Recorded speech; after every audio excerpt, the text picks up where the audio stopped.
ଇଂଲଣ୍ଡରେ ବୈଭବ ଝଡ଼ କେମିତି ବିସ୍ଫୋଟକ ଶତକ ସହ ଭାଙ୍ଗିଦେଲେ ବଡ଼ ବଡ଼ ରେକର୍ଡ। ବୈଭବ ସୂର୍ଯ୍ୟବଂଶୀ ଇଂଲଣ୍ଡରେ ଇତିହାସ ସୃଷ୍ଟି କରିଛନ୍ତି। ଭାରତ ଅଣ୍ଡର-19 ପାଇଁ ଖେଳୁଥିବା 14 ବର୍ଷୀୟ ଜଣେ ପ୍ରତିଭାଶାଳୀ ବ୍ୟାଟର ବୈଭବ ଇଂଲଣ୍ଡ ଅଣ୍ଡର-19 ଦଳ ବିପକ୍ଷରେ ଏକ ଚମତ୍କାର ଶତକ ହାସଲ କରିଥିଲେ। ସେ 5 ମ୍ୟାଚ୍ ସିରିଜର ଚତୁର୍ଥ ଯୁବ ଦିନିକିଆ ମ୍ୟାଚ୍ରେ ଏକ ଚମତ୍କାର ଇନିଂସ ଖେଳିଥିଲେ। ଏହି ସମୟ ମଧ୍ୟରେ ବୈଭବ ତାଙ୍କ ନାମରେ ଅନେକ ରେକର୍ଡ ସୃଷ୍ଟି କରିଥିଲେ। ସେ 52 ବଲ୍ରେ ତାଙ୍କର ଶତକ ପୂରଣ କରିଥିଲେ, ଯେତେବେଳେ ସେ 24 ବଲ୍ରେ ତାଙ୍କର ଅର୍ଦ୍ଧଶତକ ପୂରଣ କରିଥିଲେ। ବୈଭବ ତାଙ୍କ ଶତକ ଇନିଂସରେ 10 ଚୌକା ଏବଂ 7 ଛକା ମାରିଥିଲେ। ତାଙ୍କର ଏହି ବିସ୍ଫୋରକ ବ୍ୟାଟିଂ ଦେଖି ଷ୍ଟାଡିୟମରେ ଥିବା ଭାରତୀୟ ଦର୍ଶକ ସହିତ ଇଂଲଣ୍ଡର ଦର୍ଶକମାନେ ମଧ୍ୟ ଠିଆ ହୋଇ ତାଲି ମାରିବାରେ ମଜବୁର କରାଇଦେଲା ତାଙ୍କର ବ୍ୟାଟିଂ।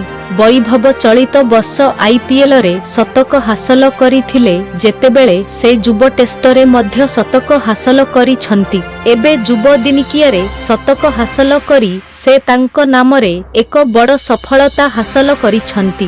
ସେ ଅଣ୍ଡର-19 ଇତିହାସରେ ଦ୍ରୁତତମ ଶତକ ହାସଲ କରିବାର ରେକର୍ଡ ସୃଷ୍ଟି କରିଛନ୍ତି। ତେବେ ବୈଭବ ସୂର୍ଯ୍ୟବଂଶୀଙ୍କ ଇନିଂ ଏତିକିରେ ସରିନାହିଁ।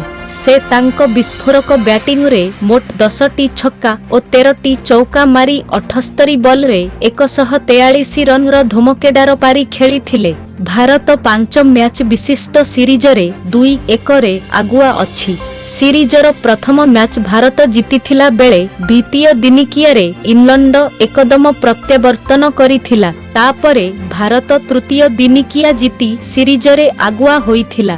ଏହି ମ୍ୟାଚ୍ ଜିତି ଭାରତୀୟ ଦଳ ସିରିଜ କବ୍ଜା କରିବ ବୋଲି ଆଶା।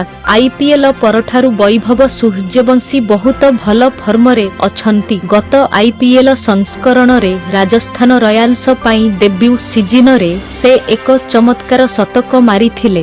IPL ପରେ ବୈଭବ ଇଂଲଣ୍ଡରେ ମଧ୍ୟ ଭଲ ଇନିଂସ ଖେଳୁଛନ୍ତି। ଇଂଲଣ୍ଡ ଗସ୍ତରେ ପ୍ରଥମ 3ଟି ଦିନିକିଆରେ ବୈଭବ 48, 45 ଏବଂ 86 ରନ୍ କରିଥିଲେ ଓ ଆଜି 143 ରନ୍ କରିଥିଲେ। ପଞ୍ଚମ ଏବଂ ଶେଷ ମ୍ୟାଚ୍ 7 ଜୁଲାଇରେ ଓସେଷ୍ଟରରେ ଖେଳାଯିବ। ଏହାପରେ ଭାରତ 19 ବର୍ଷରୁ କମ୍ ଏବଂ ଇଂଲଣ୍ଡ 19 ବର୍ଷରୁ କମ୍ ଦଳଗୁଡ଼ିକ 12 ଜୁଲାଇରେ ଏକ ବହୁଦିବସୀୟ ମ୍ୟାଚ୍ରେ ମୁହାଁମୁହିଁ ହେବେ। ବହୁଦିବସର ଦ୍ୱିତୀୟ ମ୍ୟାଚ୍ 20 ଜୁଲାଇରୁ ଚେମସଫୋର୍ଡରେ ଖେଳାଯିବ।